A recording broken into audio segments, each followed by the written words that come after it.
நம்மோடு இணைப்பில் Marxist communist கட்சியின் தமிழ் மாநில செயலாளர் திரு ஜி ராமகிருஷ்ணன் அவர்கள் இணைப்பில் இருக்கிறார்கள். வணக்கம் ஐயா. வணக்கம். அதிமுகவின் சட்டமன்ற குழு தலைவராக சசிகலா தேர்ந்தெடுக்கப்பட்டுள்ளார். 9ஆம் தேதி முதலமைச்சராகவும் பதவியேற்பார் என்று தகவல்கள். உங்கள் கருத்து என்னையா? அனைத்து இந்திய அண்ணா திராவிட முன்னேற்ற கழகத்தினுடைய சட்டமன்ற குழு தலைவராக வி.கே. சசிகலா தேர்வு செய்யப்பட்டிருக்கிறார். அவர் முதலமைச்சராக பொறுப்பேற்க இருக்கிறார்.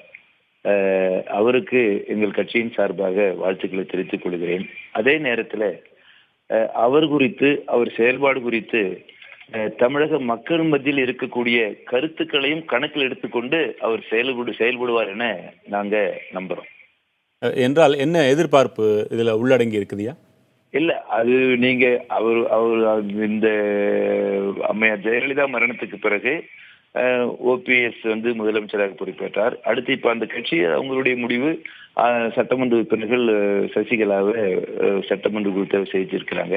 அப்ப இந்த மாற்றம் குறித்து தமிழ்நாட்டு மக்கள் மத்தியில பல கருத்துக்கள் இருக்கு. அந்த கருத்துக்களை எல்லாம் கணக்கில் எடுத்துக்கொண்டு அவர் செயல்படுவார்னு நாங்க நம்புகிறோம். பல்வேறு கட்சி தலைவர்களும் பலவிதமாக கருத்துக்களை தெரிவித்துக் கொண்டிருக்கிறார்கள். சிலர் எதிர்மறையான கருத்துக்களையும் தெரிவித்து வருகிறார்கள். உங்கள் கருத்தை நீங்க சொல்லியிருக்கிறீங்க. இருந்தாலும் பிற கட்சி தலைவர்களின் அந்த பார்வையை நீங்க எப்படி பாக்குறீங்க? அது ஒவ்வொரு கட்சியும் ஒவ்வொரு கருத்து இருக்கும்ல. நான் எங்க கட்சி கருத்தான சொல்ல முடியும். சரி, இணைப்பிற்கு வந்தமைக்கு நன்றி ஐயா.